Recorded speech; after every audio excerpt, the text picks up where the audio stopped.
Server-sent events in WebAssembly. In this video, we'll look at how to use .NET 10's new server-sent events to live stream data to a WebAssembly or client-side page. The client page will respond as data are sent from the server or host. Traditionally, Signal-R was used to directly update events between server and client. Although very powerful, Signal-R is a larger library that needs to be downloaded by the client and requires the setup of a central hub for communication between clients. SSE is a one-way communication from server to client. It is lightweight and uses the browser's native event source object. While Signal-R is more suited for chat apps and collaborative implementations, SSE is for sending live feeds, notifications, and other one-way data for the client page to consume. Let's see how we do this. We'll start with the default Blazor web app. Because we want to send the server event to the client, we'll select the WebAssembly render mode. This scaffolds our two-project template with a server project and a client project for the interactive WebAssembly pages, like the counter page.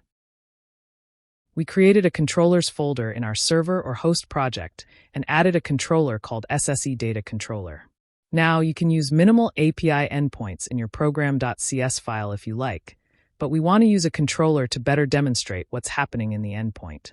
We use the default API route here. Our WebAssembly or client page will later use this route to connect to the endpoint.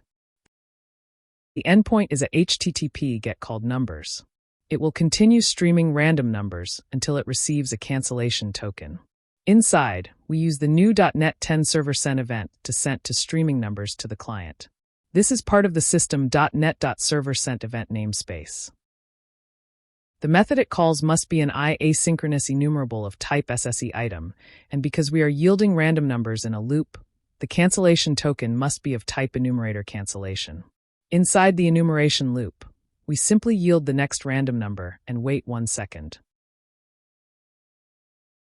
Then, of course, because we're using a controller, we need to add and map to the controllers in our program.cs file. Now this is where things get a little tricky. We need a bit of JavaScript to handle the event on the client's browser. For this, we created a JS file called sse.js and attached to it in the app.razor file in the host project. The actual file is in the client project's www root folder. When we tell our client page to start listening to events, it will create an event source object, which is a browser-specific object. Remember, WebAssembly downloads the page code to the client, so the host or server can no longer control what's happening in the client's browser. Hence the need for this little JavaScript. We'll explain what it does in a moment. Then, as normal, we create a Razor page to display the streaming random numbers. And because we're using some JavaScript, we need to reference JS interop. It has two buttons to call methods in the code section to start and stop the stream. Below that is a list to display all the numbers it collected. It has an element reference, so we can use JavaScript to reference this list and do a bit of eye candy. We will use JavaScript to scroll this element down every time a new number is added.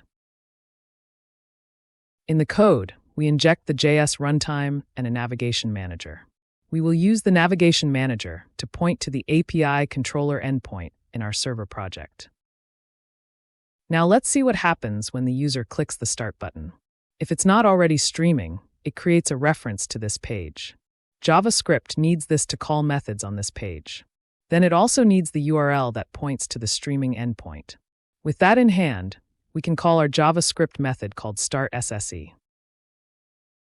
This method will create the browser event source object, giving it the URL to the streaming source. If something is sent by the stream, the onMessage event will call the onMessage method in our Razor page, passing it the received data.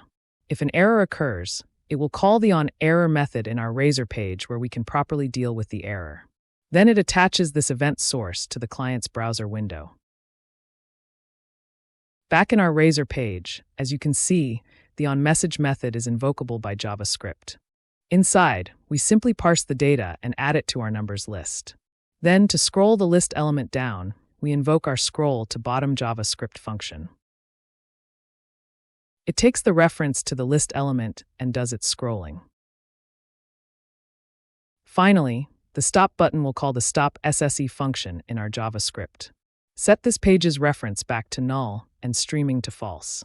And of course, completes the asynchronous task.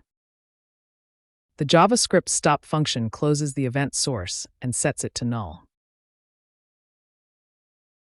The result is a client-side page that receives streaming data sent by events in the server.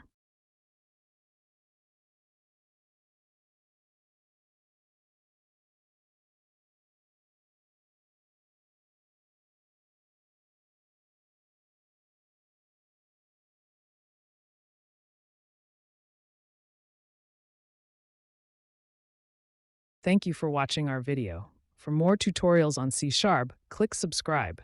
Give us a like so the video can be visible to more people.